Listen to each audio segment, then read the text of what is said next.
Bonjour les amis, bienvenue dans le panel de l'école du sabbat de Trois-Aben. Nous avons à nouveau une étude de l'évangile de Jean et cette semaine nous abordons la leçon numéro 5 sur le témoignage des Samaritains et vous ne voudrez pas la manquer. Vous pouvez toujours obtenir une copie de cette leçon. Nous vous encourageons à vous rendre dans votre église adventiste locale du 7e jour et obtenir une copie physique et à étudier avec le groupe de frères et sœurs en Christ. Ou vous pouvez aller sur wabnsabbatschoolpanel.com. C'est wabnsabbatschoolpanel.com et vous pouvez y accéder gratuitement.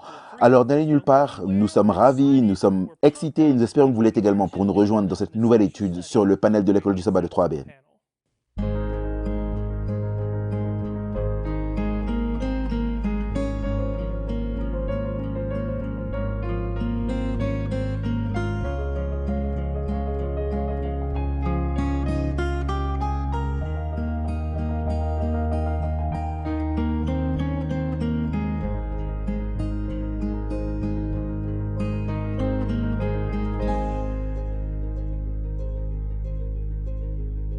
À nouveau, bienvenue les amis pour une autre édition du panel de l'école du sabbat de 3ABN. Nous sommes en train de parcourir une étude de l'évangile de Jean et nous avons tellement appris. Nous avons encore beaucoup à en apprendre et j'aimerais prendre ce temps juste pour vous présenter notre panel, le reste du panel. À ma gauche direct, nous avons Miss Jill Mericoni.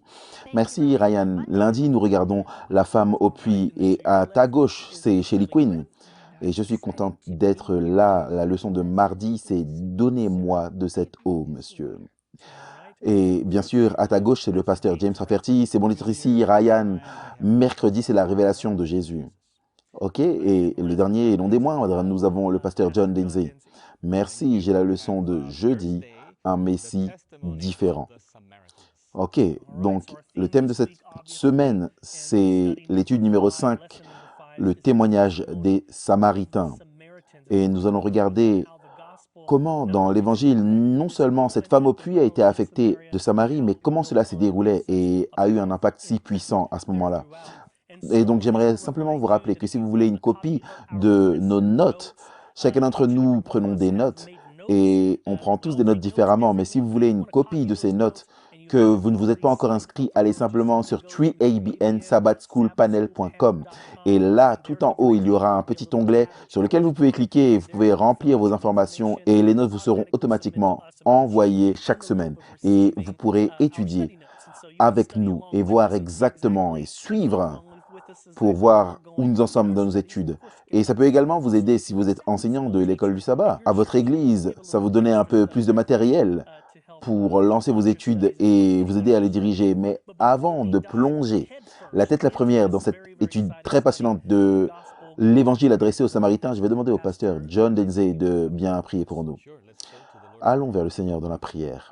Notre Père céleste aimant, nous sommes reconnaissants pour cette opportunité de regarder aux choses qui nous encouragent et nous aident à mieux comprendre. Nous demandons la bénédiction de ton Esprit Saint afin que nous puissions prononcer des paroles de vie. Et Père Céleste, nous prions également pour ta bénédiction sur ceux qui écouteront. Nous demandons que tu puisses également les éclairer, leur ouvrir leur intelligence afin qu'ils puissent être attirés à Jésus. Te remercions pour cette opportunité et nous prions que toute chose t'apporte gloire et honneur. Nous te demandons ces choses au nom saint et béni de Jésus-Christ. Amen. Amen. Notre texte à mémoriser se trouve dans Jean 4, 42, qui dit « Et il disait à la femme, ce n'est plus à cause de ce que tu as dit que nous croyons, car nous l'avons entendu nous-mêmes et nous savons qu'il est vraiment le Sauveur du monde. » Qui étaient les Samaritains? C'est ce que la leçon nous demande. Le royaume du nord d'Israël avait été fait captif par les Assyriens en l'an 722 avant Jésus-Christ pour créer une stabilité politique. Les Assyriens dispersèrent leurs captifs dans tout leur empire et des captifs d'autres nations furent amenés pour peupler le royaume du nord. Et ceux-ci devinrent les Samaritains qui pratiquaient leur propre forme de judaïsme. Les relations, cependant, n'étaient pas bonnes entre eux et les Juifs. Par exemple, les Samaritains étaient contre la reconstruction du temple au retour des Juifs de Babylone. Les Samaritains, quant à eux, avaient construit leur propre temple sur le mont Garizim. Mais ce temple fut détruit par le souverain juif Jean Hircan en l'an 128 avant Jésus-Christ. Je ne savais pas ça, c'est une information nouvelle pour moi. À l'époque de Christ, cette animosité avait continué, les Juifs évitant la Samarie autant que possible. Bien que le commerce ait pu se poursuivre, d'autres interactions étaient taboues. Les Juifs n'en prêtaient pas aux Samaritains et ne recevaient même pas de faveur de leur part. Dans ce contexte, Jean raconte la rencontre entre Jésus, la femme au puits et les habitants de la ville de Samarie, de Sichar. Et alors que nous sont ici, nous voyons que la leçon de dimanche s'intitule « Le contexte de la rencontre ». Donc la leçon de dimanche examine un peu le comment de cette expérience avec cette femme au puits a commencé et comment cette rencontre s'est développée assurément à travers la Samarie, et Jésus est devenu une figure plutôt connue et populaire là-bas, étant donné qu'il était juif avec tous ces conflits qui se déroulaient entre les Samaritains et les Juifs. Donc nous allons en fait commencer avec Jean chapitre 4 verset 1 à 4. Donc Jean chapitre 4 verset 1 à 4. Nous regardons le contexte de la rencontre qui a conduit Jésus en Samarie, parce qu'assurément, alors qu'il y avait eu des voyages, les Juifs auraient essayé d'éviter cette région et ces gens autant que possible. Donc pour que Jésus voyage par ici, et bien sûr maintenant s'engage dans une conversation et partage une communication, c'était inouï et c'était quelque chose qui était très méprisé dans cette culture particulière. Donc Jean 4, 1 à 4, regardez ce que dit la Bible. Le Seigneur sut que les pharisiens avaient appris qu'il faisait et baptisait plus de disciples que Jean. Toutefois, Jésus ne baptisait pas lui-même, mais c'était ses disciples. Alors il quitta la Judée et retourna en Galilée, comme il fallait qu'il passât par la Samarie.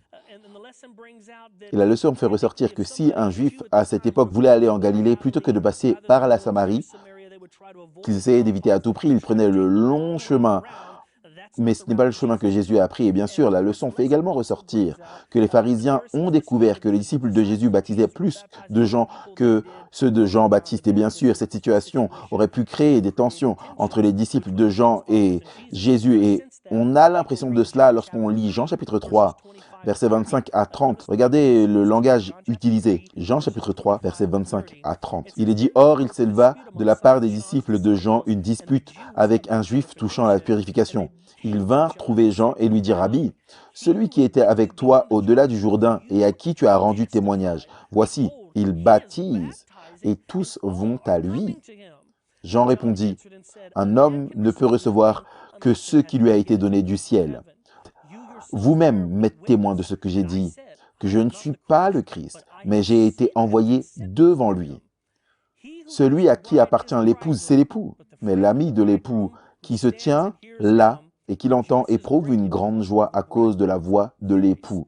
Aussi, cette joie qui est la mienne est parfaite. » Et regardez cette phrase. « Il faut qu'il croisse et que je diminue. » Il doit y avoir une clarification, mais la leçon fait ressortir que la raison pour laquelle Jésus a choisi de passer par la Samarie, c'était parce qu'il y avait probablement des différends et des tensions qui montaient à cause d'un malentendu et d'une non-compréhension du rôle de Christ.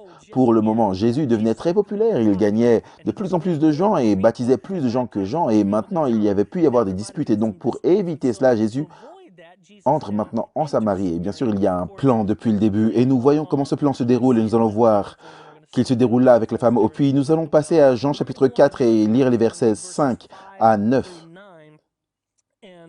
Et la leçon fait ressortir dit comment Jésus a utilisé cette opportunité pour ouvrir un dialogue avec la femme au puits. Je peux imaginer qu'il a probablement reçu une certaine révélation divine, qu'il y a quelque chose ici à Samarie. Va par ici, il va y avoir une rencontre puissante. Et donc dans Jean chapitre 4, versets 5 à 9, la Bible dit « Il arriva dans une ville de Samarie nommée Sichar, près du champ que Jacob avait donné à Joseph son fils.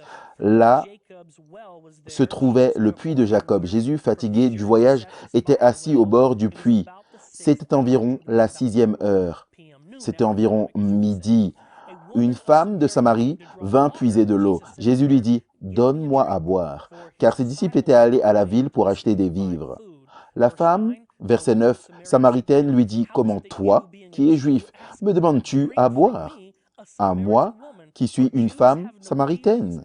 Les Juifs, en effet, n'ont pas de relation avec les Samaritains. Vous savez, j'ai vraiment apprécié cette leçon particulière parce que Jésus est à une époque où, assurément, il est établi qu'il y avait des très fortes tensions entre les Samaritains et les Juifs. Et assurément, cela est mis en évidence fortement dans le texte. Même elle est déconcertée par le fait que cette personne me parle, c'est un Juif. Qu'est-ce qui se passe ici? Non seulement il est Juif, mais c'est un homme. C'est un homme juif qui parle à une femme. À ce moment-là précis, il n'y avait que à ce puits. Et la leçon fait même ressortir qu'il se passait quelque chose dans sa vie parce que ce n'était pas un moment où les femmes seraient sorties traditionnellement pour chercher de l'eau. Elles l'auraient fait plus tôt le matin ou plus tard dans la soirée, mais elle vient au milieu de la journée, ce qui contraste beaucoup avec ce que nous voyons dans Jean chapitre 3, où Nicodème vient de nuit pour éviter que quiconque ne le voie avec Jésus. Et cette femme, là, vient en plein milieu du jour pour éviter que quiconque ne la voie.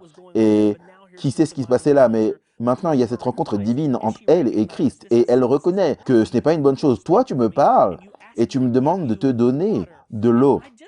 Et je voulais juste faire ressortir ça parce que la leçon demandait ça très clairement. Et ça m'a fait réfléchir alors que je traversais ce texte. Voici la question que la leçon pose à la toute fin. Quels sont les tabous de votre propre culture qui pourraient entraver votre témoignage aux autres? Je ne sais pas pourquoi, mais dans mon cerveau, je me suis dit, on permet à certaines choses tabous, étranges, de nous empêcher d'être témoins ou de parler ou de partager Jésus avec les autres à cause de choses auxquelles nous permettons de faire obstacle. Et je commence à noter quelque chose ici. Parfois, on peut autoriser à la couleur de peau. Est-ce que vous avez permis à ce que des différences dans les couleurs de peau soient une entrave pour partager Christ? Ou vous approchez de quelqu'un avec l'amour de Christ? Qu'en est-il des conditions sociales? Est-ce qu'on permet parfois aux classes sociales de nous empêcher d'être vraiment un témoin pour les autres? Parce que cette personne, eux, ils sont ouvriers, nous, on est plutôt cadres. Ils sont de cette classe, moi, je suis d'une classe différente. On ne se mêle pas à ce genre de personnes. La situation financière, c'est un peu la même chose, la même idée. Est-ce que vous permettez est-ce que vous vous dites, ah non, cette personne est très très riche, elle ne m'écoutera jamais, ou bien, ah non, cette personne est en dessous de moi, parce que moi je suis plus élevé et influent dans la communauté. Peu importe la raison, est-ce que vous permettez à votre situation financière de vous empêcher d'être un témoin pour quelqu'un d'autre? Est-ce qu'on permet que notre genre soit un obstacle? Et surtout dans notre époque, est-ce qu'on permet à l'identité et l'orientation sexuelle d'être une entrave pour témoigner à une personne? Ah non, cette personne s'identifie comme transgenre, donc je vais rester à l'écart. Je ne pense pas que le Seigneur voudrait que je m'associe à quelqu'un comme ça.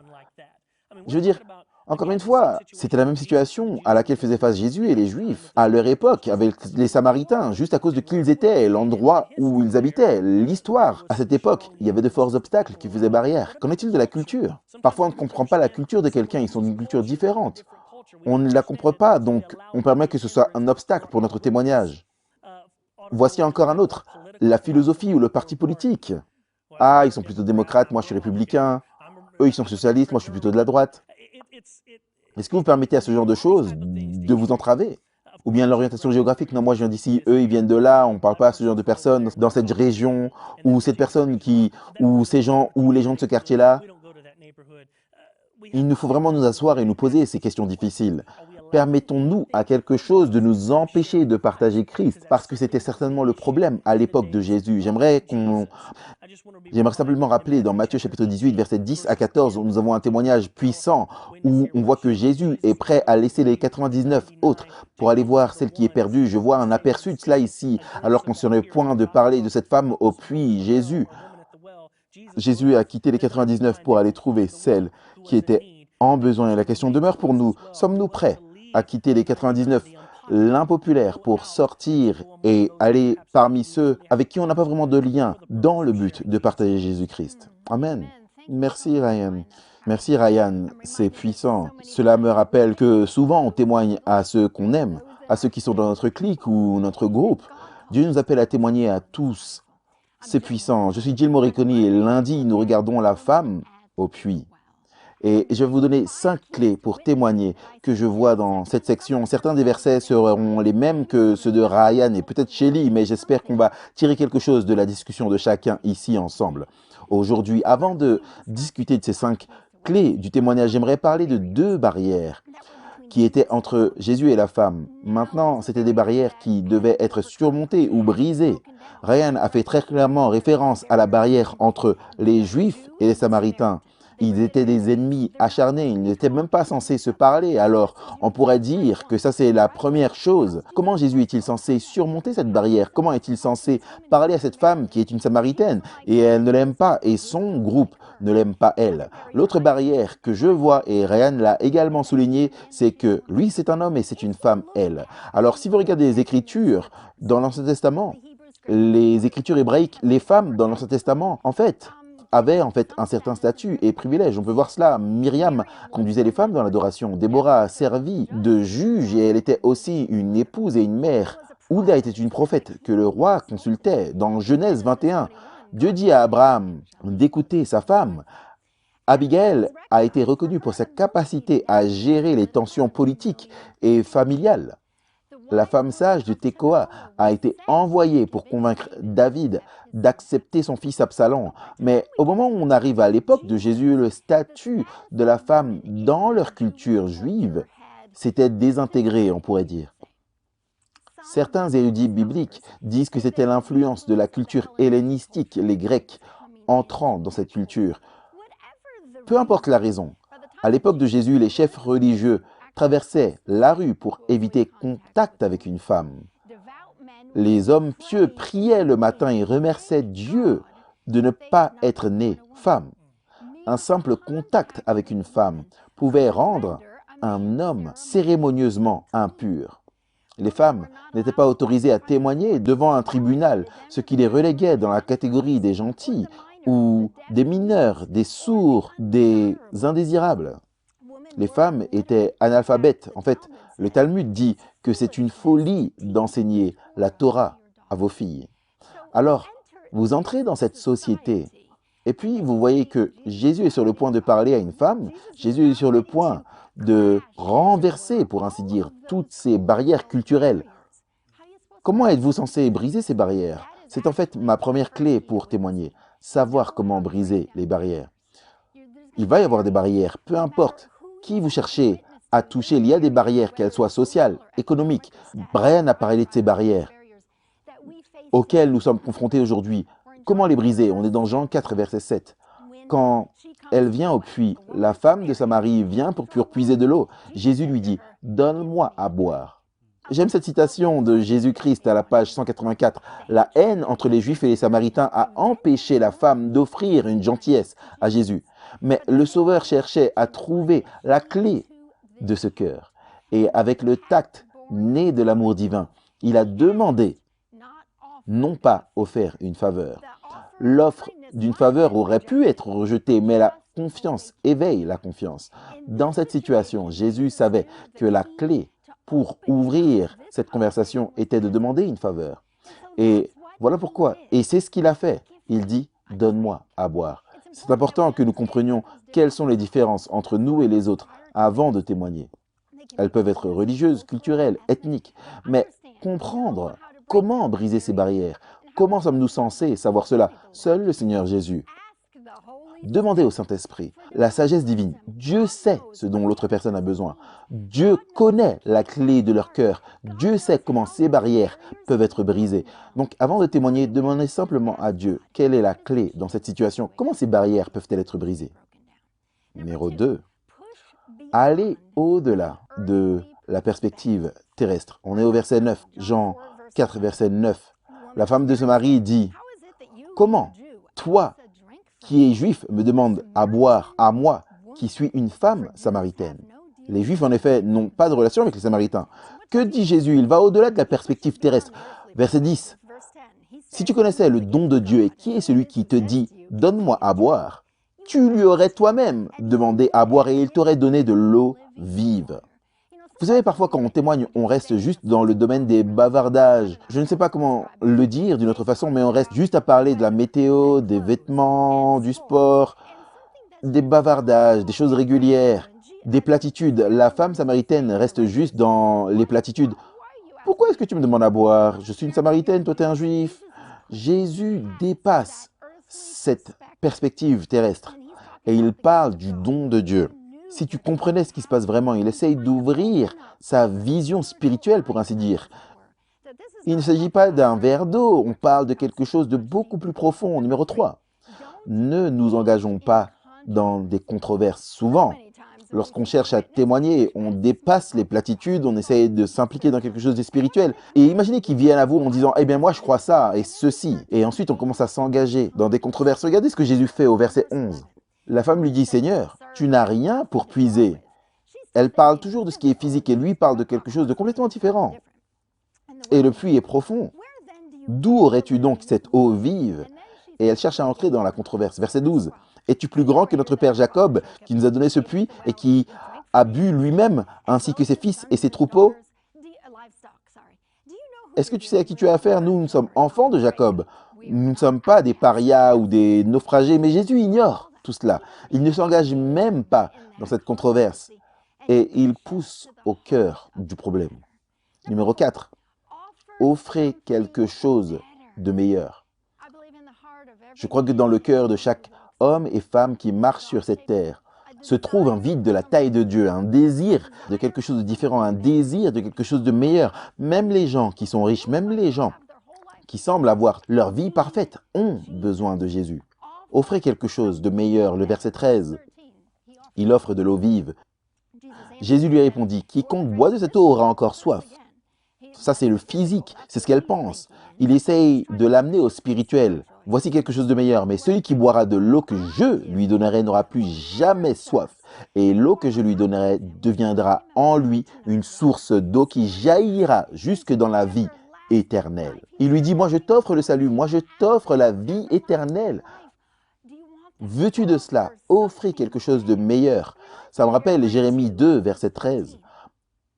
Mon peuple a commis un double péché. Ils m'ont abandonné, moi, la fontaine d'eau vive. Et qu'est-ce qu'ils ont fait? Ils se sont creusés des citernes brisées qui ne retiennent même pas l'eau. Tant de fois, nous nous tournons vers d'autres choses au lieu de Jésus. Nous nous accrochons à nos idoles comme si c'était des citernes brisées, cherchant désespérément des réponses, alors que Jésus est juste là. Il veut nous offrir cette eau vive. On se tourne vers des gens au lieu de se tourner vers Jésus. On se tourne vers des livres et des philosophies au lieu de la parole de Dieu. On se tourne vers les œuvres au lieu de la grâce. On se tourne vers la peur au lieu de la foi. On se tourne vers la tradition et le raisonnement humain au lieu de la parole de Dieu. Ésaïe 12, verset 3. Avec joie, tu puiseras de l'eau au puits du salut. Jésus veut offrir cette eau vive à cette femme. Il veut offrir quelque chose de meilleur. Cela me rappelle quand Jésus était à la fête, je pense que c'était Jean chapitre 7. Et il se tient là et il crie, si quelqu'un a soif, qu'il vienne à moi et qu'il boive. Celui qui croit en moi, comme l'Écriture l'a dit, de son cœur couleront des rivières d'eau vive. Il dit cela concernant l'Esprit, que ceux qui croient en lui recevraient. Car le Saint-Esprit n'était pas encore donné parce que Jésus n'était pas encore glorifié. Jésus avait envie de donner à cette femme cette eau vive. Et qu'est-ce qu'elle dit? Donne-moi de cette eau afin que je n'ai plus soif et que je ne vienne plus ici puiser. La clé numéro 5 pour témoigner, toucher le cœur. La femme ne comprenait toujours pas complètement. Jésus savait que la source de toute sa douleur, pourquoi elle était au puits au milieu de la journée, comme Ryan y a fait référence. Jésus lui dit au verset 16, « Va, appelle ton mari et viens. » C'est le point de sa douleur, juste là. Elle a eu tous ses maris et l'homme avec qui elle vit maintenant n'est même pas son mari.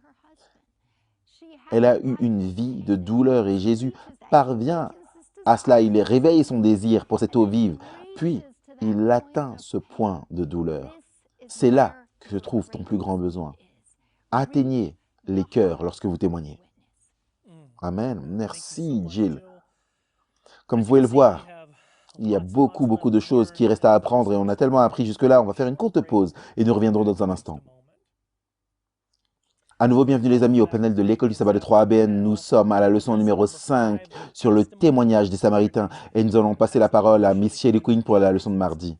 Merci, je vais m'appuyer sur la leçon de Jill. Je m'appelle Shelly Quinn et j'ai la leçon de mardi. Donnez-moi de cette eau, monsieur. Vous savez, c'est intéressant, Jésus a utilisé des illustrations du monde naturel pour expliquer les concepts spirituels.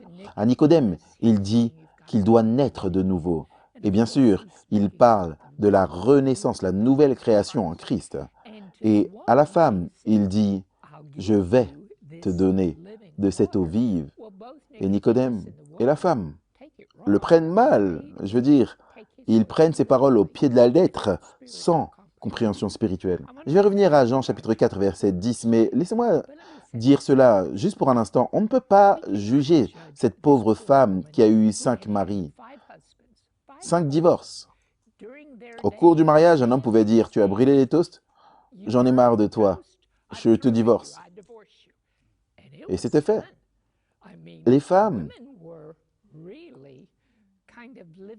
étaient vraiment vulnérables.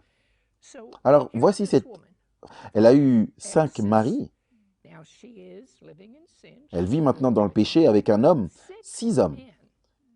Et quand elle arrive au puits, elle n'a aucune idée qu'elle était maintenant sur le point de rencontrer l'homme numéro 7, l'homme de perfection. Et c'est pourquoi il lui dit dans Jean 4, 10, « Si tu connaissais le don de Dieu, et qui est celui qui te dit « Donne-moi à boire », tu lui aurais demandé toi-même et il t'aurait donné de l'eau vive. » Vous savez, dans mon imagination sanctifiée, si vous me le permettez, juste un instant, je vois Jésus écarter ses bras, comme la posture qu'il prendrait sur la croix, disant à cette femme, « Femme, si seulement tu savais, je suis le don de Dieu, je te donnerai la vie éternelle. » Alors, il continue de lui dire au verset 13, « Celui qui boit de cette eau aura encore soif. Tu cherches l'eau du puits, mais celui qui boit de cette eau, de l'eau que moi je lui donnerai, n'aura plus jamais soif. Mais l'eau que je lui donnerai deviendra en lui une source d'eau vive jaillissant jusque dans la vie éternelle. » Tu as déjà fait référence à la fête quand il parle dans Jean 7 que cette eau vive, c'est le Saint-Esprit. Maintenant, écoutez la réponse de la femme. Jean 4, verset 15. « Seigneur, donne-moi de cette eau, afin que je n'ai plus soif et que je ne vienne plus ici puiser. » Comme Ryan l'a souligné, elle vient au milieu de la journée, très probablement pour éviter les ragots et les doigts pointés des autres femmes qui viennent pour puiser. Elle a honte. Elle vit dans cette honte. Elle est ostracisée. Elle ne voulait pas avoir à revenir ici. Elle pense encore, littéralement. Mais c'est intéressant qu'il lui ait demandé à boire maintenant. La conversation a changé. Elle lui demande à boire. Alors maintenant, mes amis, on parle d'un changement de conversation ici. Oh, monsieur, oh Seigneur, donne-moi de cette eau. Il lui dit, verset 16, Jean 4, « Va, lui dit Jésus, appelle ton mari et viens ici. » Waouh! Maintenant, c'est toute une conversation. Pourquoi a-t-il abordé ce sujet de cette façon? Il pouvait lire dans son cœur. Il savait qu'elle essayait d'éviter qu'il sache ce qui se passait. Mais elle évitait son passé et il savait qu'elle devait faire face à sa situation pour être guérie. Vous savez, la vérité de ce que Jésus a dit à Nicodème et à la femme au puits se reflète dans Ézéchiel 36, versets 25 à 27. Dieu dit, « Je répandrai sur vous une eau pure et vous serez purifiés.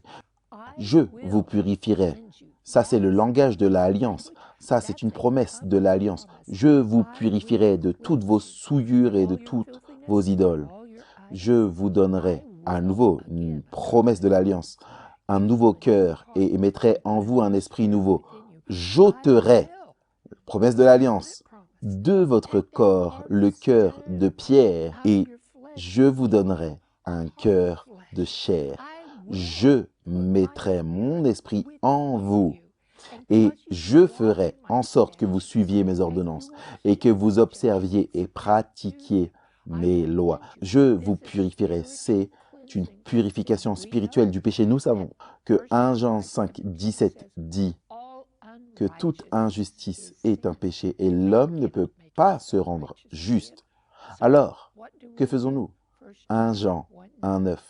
Nous allons au Seigneur et il est dit, si vous confessez vos péchés, il est fidèle et juste pour vous pardonner vos péchés. Et non seulement vous pardonner, mais pour vous purifier de toute iniquité. Il met ce nouveau cœur, c'est la nouvelle alliance. Le mot peut signifier renouveler. L'alliance renouvelée, c'est l'Esprit Saint qui habite en nous. Rappelez-vous, quand le roi David a prié dans Psaume 51, 10, et il se repent et il crie à Dieu, il dit, crée en moi un cœur pur. Est-ce que vous savez que le mot qu'il utilise là, c'est le mot bara. C'est le même mot qui est utilisé dans Genèse 1.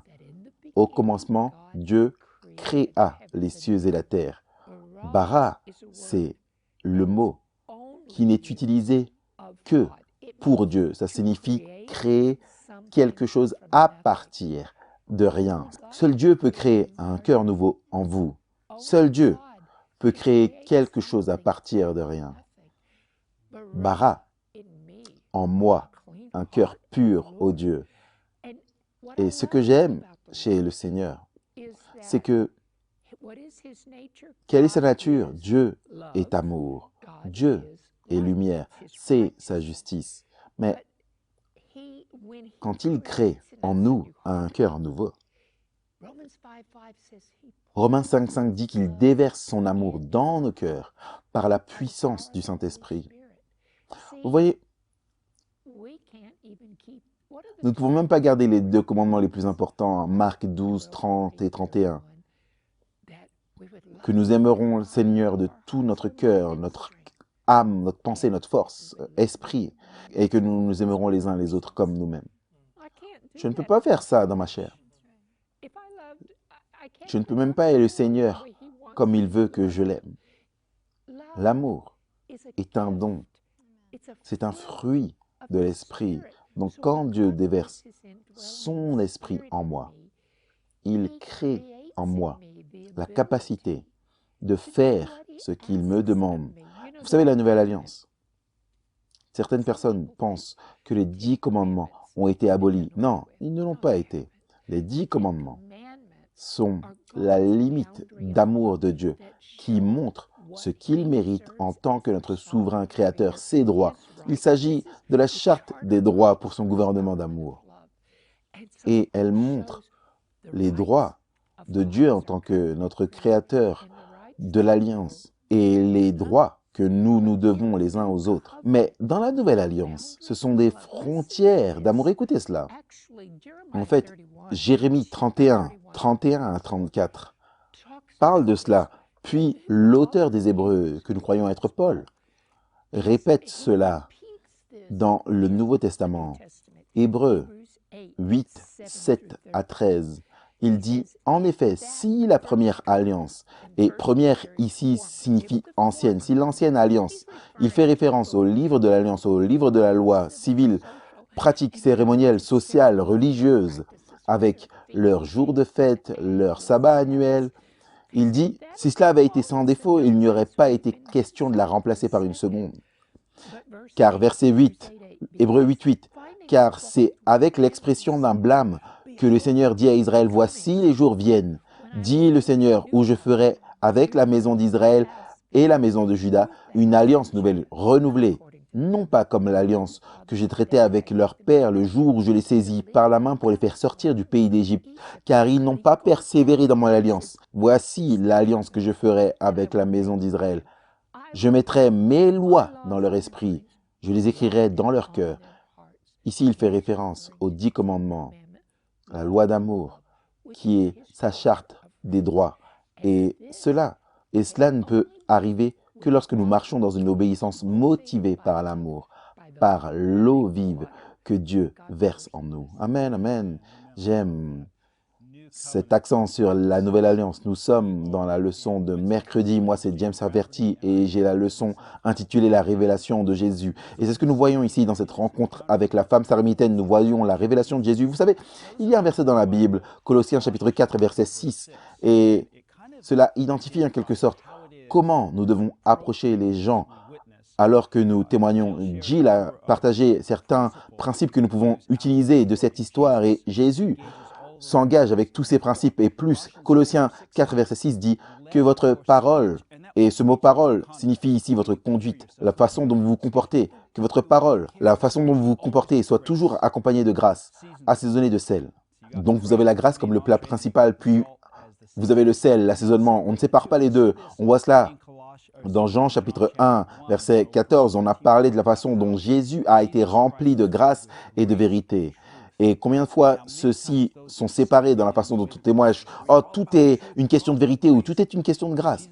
Mais Jésus-Christ a combiné les deux. Et nous voyons cela dans cette histoire. J'ai des versets 16 à 24. Mais à mesure que nous avançons vers ces versets, on trouve beaucoup de grâce. Par exemple, au verset 4, Jésus doit passer par la Samarie. Pourquoi est-ce qu'il doit passer par la Samarie? Les Juifs ne doivent pas passer par la Samarie. Pourquoi il doit passer par la Samarie? Parce qu'il est le Sauveur. Voilà pourquoi il doit passer par la Samarie. Il est venu pour sauver. Il est venu pour sauver tout le monde. Même les Samaritains. Vous savez, la femme dans la Bible représente une église. Nous savons dans l'Apocalypse qu'il y a une femme déchue, une église déchue. Et Dieu dit, mon peuple est là, je dois les sortir de là. Il y a un message pour chaque personne, peu importe où il se trouve, il a un message pour eux. Donc, ça c'est la grâce, ce message. Puis au verset 9, il est dit, la femme de Samarie lui dit, comment se fait-il que toi qui es juif me demandes à moi, qui suis une femme de Samarie, à boire? Les Juifs n'ont rien à voir avec les Samaritains. Il y a encore plus de grâce ici, juste là. Puis alors que nous continuons au verset 10, il est dit, Jésus lui dit, si tu savais le don de Dieu et celui qui te dit, donne-moi à boire, tu l'aurais toi-même demandé et il t'aurait donné de l'eau vive. Il y a encore plus de grâce.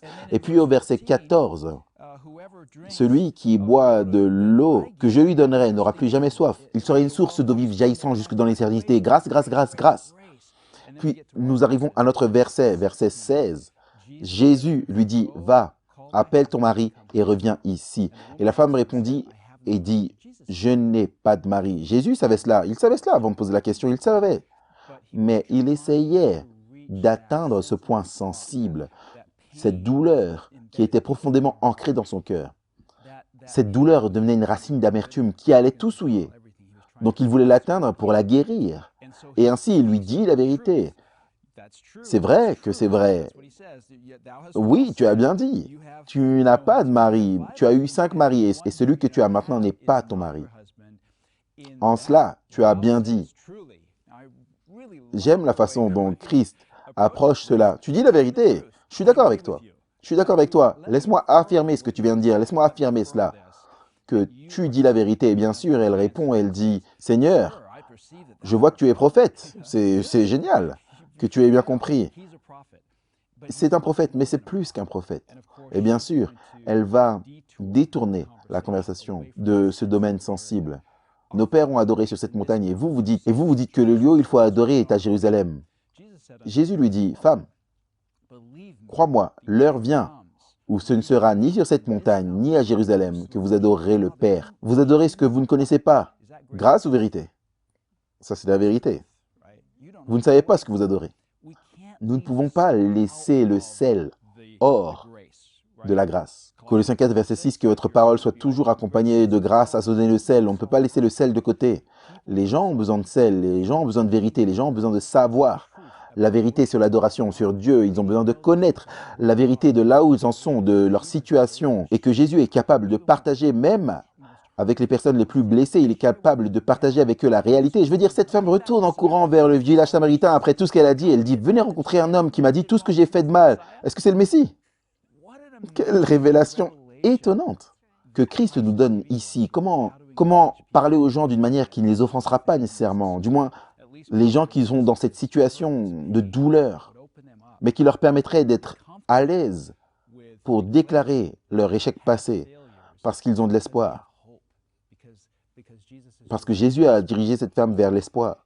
Vous ne savez pas ce que vous adorez. L'heure vient et elle est déjà venue où les vrais adorateurs adoreront le Père en esprit et en vérité. En esprit et en vérité. Il y a un petit jeu sur la grâce et la vérité. Esprit. De quel genre d'esprit êtes-vous animé? Est-ce que Jésus n'a pas demandé cela à ses disciples plus d'une fois? Vous ne savez pas de quel genre d'esprit vous êtes animé. On peut avoir la vérité, mais ne pas avoir l'esprit de la vérité. L'esprit de la vérité se manifeste dans cette rencontre avec cette femme. Ça, c'est l'esprit de la vérité. Puis, il dit, le Père cherche de tels adorateurs, ceux qui adorent non seulement en esprit, non seulement le bonjour, non seulement en comprenant toute la bonne théologie, mais également qui adorent en esprit. Dieu est esprit, et ceux qui l'adorent doivent l'adorer en esprit et en vérité. Donc, la leçon dit que, tout en reconnaissant Jésus comme un prophète, la femme pratique l'évitement à nouveau. Elle a posé à Jésus une question de controverse religieuse entre les Juifs et les Samaritains. Le lieu de culte approprié.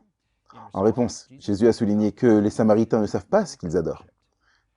Leur adoration, leur culte était une synthèse du judaïsme et du paganisme, un mélange. Le paganisme est entré dans leur religion et il y a beaucoup de gens qui sont dans la même situation aujourd'hui. Et je vais vraiment être franc avec vous, la vénération du dimanche vient directement du paganisme. Ézéchiel chapitre 8 et 9. Ces chapitres identifient le culte du soleil comme étant d'origine païenne. Et c'est là que nous obtenons le culte du soleil jusqu'à aujourd'hui, même si on peut dire « Ah non, mais c'est le jour où les disciples se sont rassemblés, ils ont rompu le pain, la résurrection du Christ ». Rien de tout cela ne donne une base biblique ou un commandement pour aller à l'église le dimanche. La Bible enseigne que le sabbat est le samedi, le 7e jour de la semaine. Donc, il y a un mélange qui se produit ici. Et Jésus va de l'avant et identifie ce problème par rapport à cette femme, non pas par rapport aux doctrines, mais par rapport à son besoin, à son cœur. Tu as besoin d'adorer Dieu. Ne parlons pas du bon ou du mauvais jour pour le moment, parlons du problème du cœur auquel tu fais face. La chose qui est au plus profond de toi, la façon dont tu as été traité ou maltraité par toutes ces personnes différentes. Nous pourrions dire, dans un sens, que cette femme était ouverte à recevoir. En fait, le Christ fait quelque chose avec cette femme qui le fait avec personne d'autre. Au verset 25 et 26, la femme lui dit « Je sais que le Messie doit venir, celui qu'on appelle Christ. Quand il sera venu, il nous annoncera toutes choses. » Jésus lui dit, c'est incroyable. « Je le suis, moi qui te parle. » Il ne pouvait pas dire ça, juste pour mettre les choses dans le contexte. Il ne pouvait pas dire ça à un adventiste du 7e jour. Il ne pouvait pas dire ça à un de ses confrères d'église, mais il ne pouvait le dire à une femme samaritaine, quelqu'un qui était d'une autre religion. La leçon nous dit dans les 4 évangiles, c'est le seul passage avant son procès dans lequel Jésus déclare clairement à quelqu'un qu'il est le Messie. C'est incroyable. C'est vraiment incroyable. En d'autres termes, et vous voyez cela même à la naissance de Christ, Dieu doit choisir les gens qui ne sont même pas de foi juive pour déclarer la venue de son Fils. Et vous avez les mages, les sages qui cherchent Jésus. Il ne peut pas partager cela avec les pharisiens, il ne peut pas partager cela avec les chefs religieux. Ils ne sont pas préparés pour la venue de Christ en tant que bébé. Mais les mages, eux, ils cherchent, ils sondent. Et vous savez, mes amis, les sages cherchent toujours. Dieu est disponible pour chacun d'entre nous. Nous n'avons pas besoin d'avoir une sorte d'autorité religieuse ou un pédigré derrière nous pour que Dieu puisse nous ouvrir ces magnifiques vérités le concernant en Jésus-Christ, le Messie. Vous remarquez qu'il ne fait pas à une large foule ou à des personnes importantes, mais simplement à une femme samaritaine anonyme. La leçon nous dit, seul au puits de Jacob, il s'intéresse à toute âme solitaire qui se sent séparée et seule. Cette femme, qui n'était pas seulement d'une culture étrangère, mais elle était au niveau du caractère le plus bas possible. Elle a eu 5 maris et elle vivait avec un homme maintenant. Et Jésus le déclare ouvertement. Et Jésus déclare ouvertement qui il est, révélant ainsi sa connaissance de ses plus sombres secrets. Il a également donné à cette femme de grandes raisons de croire en lui également. Et c'est notre mission, nous sommes appelés chrétiens parce que nous croyons que nous devons être comme Christ. Et souvent, nous manquons ces magnifiques perspectives que nous donne la Bible sur ce à quoi ressemblait Christ dans ses relations avec les gens. Parce que nous sommes tellement pris par la vérité. Maintenant, la vérité est importante. Mais bien sûr, nous avons cette emphase de Jean, ce disciple, qui écrit cet évangile à la toute fin de sa vie, qui nous rappelle que la doctrine a sa place, la vérité a sa place, mais la grâce de Dieu doit être la substance, doit être l'entrée principale de tout ce que nous faisons et de la façon dont nous nous comportons, afin que les âmes puissent être gagnées à Jésus. Amen. Quelle bénédiction d'entendre chacun d'entre vous. Eh bien, je m'appelle John Denze et j'ai la leçon de jeudi, un Messie différent. Cela nous amène à Jean chapitre 4, à partir du verset 27. Il est dit, là-dessus arrivèrent ses disciples, qui furent étonnés de ce qu'il parlait avec une femme. Toutefois, aucun ne dit, « Que demandes-tu » ou « De quoi parles-tu avec elle » Souvenez-vous, Jésus venait de dire à cette femme, « Je le suis, moi qui te parle. » Alors les disciples arrivent maintenant sur la scène et ils le regardent. Ils sont étonnés, ils sont choqués. Quoi? Il parle à une femme? Donc, bien sûr, ils sont dans la même veine, ils ont été influencés par les scribes et les pharisiens. Ils étaient surpris. Et je vous lis quelque chose qui s'appelle l'étude de mots de Vincent et elle dit ceci. Ils ont été surpris non pas parce qu'ils parlaient avec cette femme, mais parce que leur maître ne devrait converser avec aucune femme en public. Les écrits des rabbins enseignaient que c'était indigne d'un homme de dignité de converser avec une femme. C'était l'une des 6 choses qu'un rabbin ne pouvait pas faire. Ne le sait personne, c'est écrit, converser avec une femme dans la rue. Même pas avec sa propre femme. Il était aussi soutenu dans ses écrits qu'une femme était incapable d'instruction religieuse profonde et qu'il fallait mieux brûler les paroles de la loi que de les enseigner aux femmes. Ça ajoute à ce que Sœur Jill disait déjà, c'était l'état d'esprit de ces gens. Donc, est-ce que c'est toujours le cas aujourd'hui? Vous savez, c'est intéressant. Parmi certains des juifs d'aujourd'hui, il y a des femmes qui sont rabbins. Mais dans une certaine mesure, cela reste toujours avec eux. Je me souviens d'avoir été à Jérusalem à un moment, la seule fois où j'y suis allé d'ailleurs. Nous étions dans un petit groupe et nous avions l'opportunité de parler à un rabbin. Et la dame qui était avec nous, par l'intermédiaire d'un traducteur, parlait au rabbin. Et elle était très reconnaissante pour ce que le rabbin disait. Elle a dit « Merci beaucoup, j'apprécie vraiment. Merci beaucoup. » Et elle a tendu sa main pour la lui serrer. Et il l'a regardée et s'est détourné. Elle était vraiment offensée. Elle ne comprenait pas la culture et le raisonnement derrière cela. Et bien sûr, Jésus ici fait quelque chose pour faire savoir aux disciples que ce qu'ils font n'est pas bon. Les femmes ont une juste place et il ramenait cela à leur attention. Maintenant, passons à Jean 4, 28. Alors, la femme, ayant laissé sa cruche, s'en alla dans la ville et dit aux gens, « Venez voir un homme qui m'a dit tout ce que j'ai fait. Ne serait-ce point le Christ ?» C'est intéressant ce qu'elle dit. Vous savez, au début, elle semble réticente à parler de sa vie. Mais maintenant, elle a quelque chose qui s'est passé. Elle a commencé à boire de l'eau de la vie. Et elle coule maintenant à travers elle. Parce qu'elle n'a plus peur. Venez voir un homme qui m'a dit tout ce que j'ai fait. Et maintenant, c'est intéressant qu'elle ne dise pas « Venez voir le Messie ». Elle dit « Ne serait-ce pas le Christ, ne serait-ce pas le Messie ». Donc, ça éveille l'intérêt. Et apparemment, ce qu'elle a dit a eu un tel impact que nous avons des hommes qui viennent voir Jésus. Maintenant, j'aimerais lire d'abord, avant de continuer, le ministère de la guérison à la page 28. Combien d'intérêt Christ a manifesté pour cette femme? Combien était-il sérieux et éloquent quant à ses paroles? Quand la femme les entendit, elle quitta sa cruche et alla vers la ville disant à ses amis, « Venez voir un homme qui m'a dit tout ce que j'ai fait. » Ne serait-ce pas le Christ? Nous lisons que beaucoup des Samaritains de cette ville crurent en lui. Ça, c'est le verset 39. On peut évaluer l'influence que ces paroles ont exercée pour le salut des âmes dans les années qui se sont écoulées depuis lors. Partout où les cœurs sont ouverts pour recevoir la vérité, le Christ est prêt à les instruire. Et cela parle d'aujourd'hui. Il leur révèle le Père et le service acceptable à celui qui lit dans les cœurs. Pour de telles personnes, il n'utilise aucune parabole. Pour eux, comme à la femme, il dit « Je le suis, moi, qui te parle ». Cette femme a été bénie. Cette femme ne pouvait pas se contenir. Mais elle allait même à oublier « Ah mince, j'étais censé aller prendre de l'eau ». Elle a laissé sa cruche là. Et elle allait dans la ville pour partager la bonne nouvelle. Quelle bénédiction c'était! Et vous savez, j'ai commencé à me demander quelle aurait pu être l'expérience de Jésus traversant cette ville samaritaine s'il avait parlé à l'un des hommes ou à quelqu'un d'autre. Mais vous savez, Jésus est venu chercher et sauver ceux qui étaient perdus. Et cette femme avait besoin du Sauveur dans sa vie.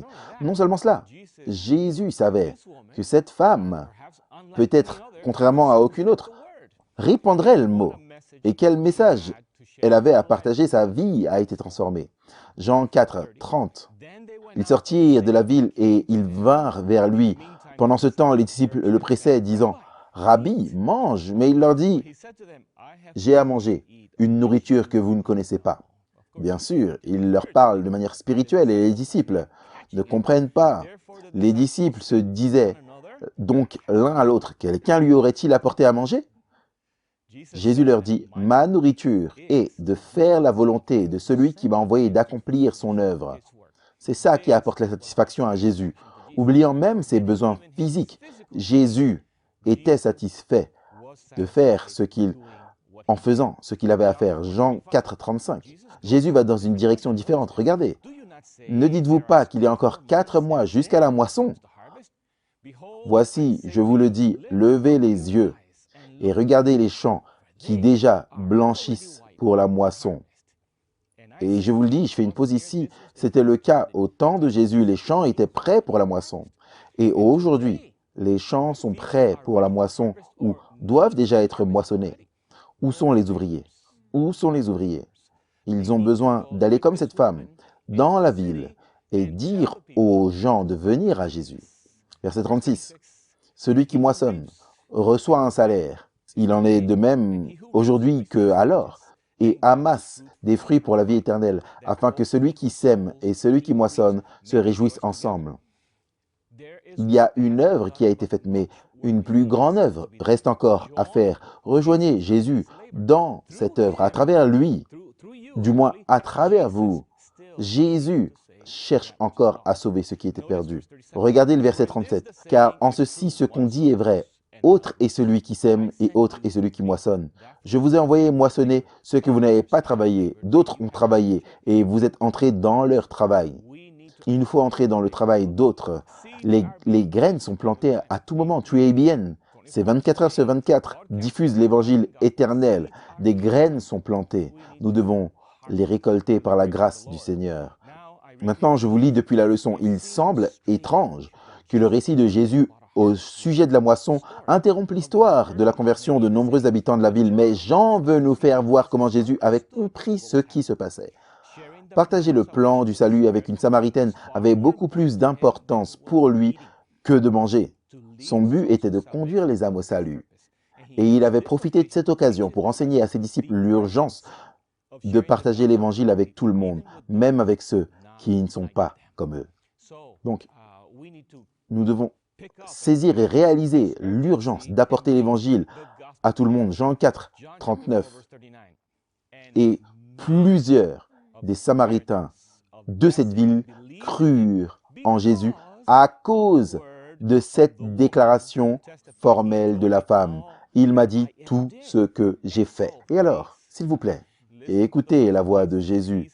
Il vous demande de faire la même chose afin que beaucoup croient à cause de ce que Dieu fait à travers vous. En passant à Jean chapitre 4, 40, aussi, quand les Samaritains vinrent le trouver, ils le prièrent de rester auprès d'eux. Et il restait là. Quelle merveilleuse opportunité pour Jésus.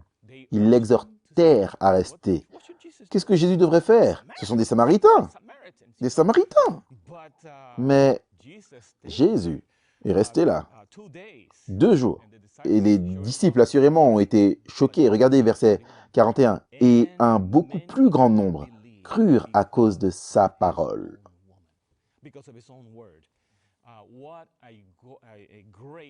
Quelle chose merveilleuse qui s'est produite. Verset 42, il disait à la femme, « Ce n'est plus à cause de toi que nous croyons, car nous l'avons entendu nous-mêmes et nous savons qu'il est le Sauveur du monde. »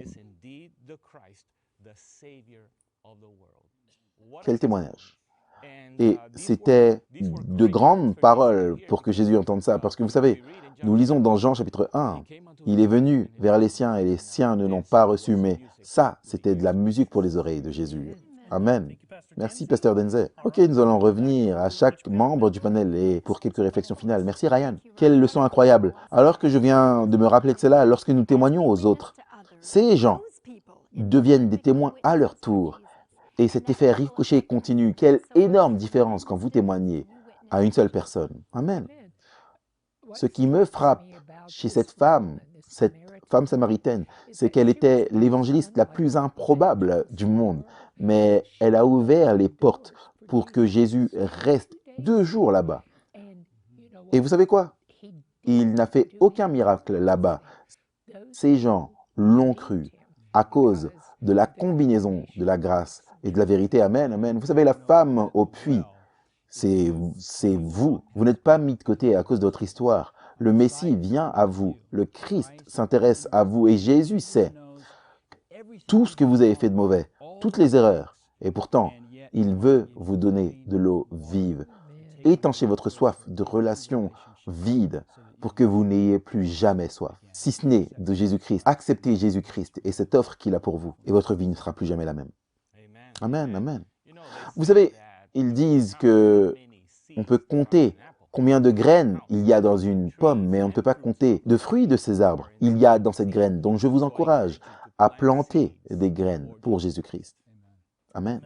Cette leçon me rappelle Matthieu 18, 12 à 14. Jésus dit, « Que vous ensemble, si un homme a 100 brebis et que l'une d'entre elles s'égare, ne laisse-t-il pas les 99 autres sur la montagne pour aller chercher celle qui s'est égarée ?» Verset 13, « Et s'il la trouve, je vous le dis en vérité, elle lui cause plus de joie que les 99 autres qui ne se sont pas égarés. » J'aimerais vous rappeler ici, dans cette leçon puissante, que Jésus donne l'exemple parfait d'aller dans cet autre pays, là où la plupart ne s'attendaient pas à obtenir cette personne qui s'était égarée. Rejoignez-nous la semaine prochaine pour la leçon numéro 6, autre témoignage sur Jésus.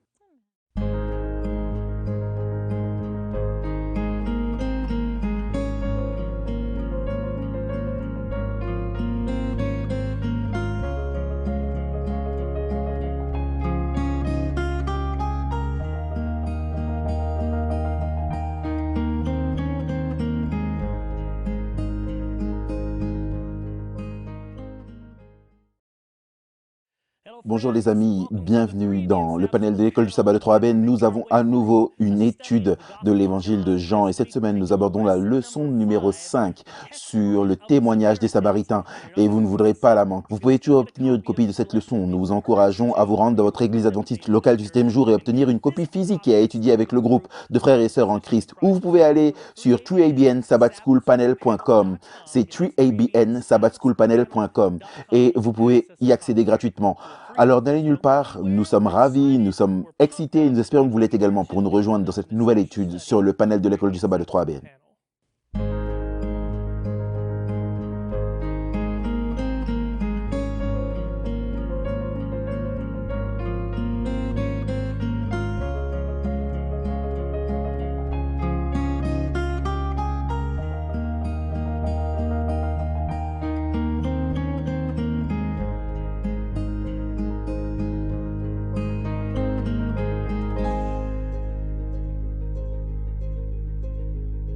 À nouveau, bienvenue les amis pour une autre édition du panel de l'école du sabbat de 3ABN. Nous sommes en train de parcourir une étude de l'évangile de Jean et nous avons tellement appris. Nous avons encore beaucoup à en apprendre et j'aimerais prendre ce temps juste pour vous présenter notre panel, le reste du panel. À ma gauche direct, nous avons Miss Jill Mericoni. Merci Ryan.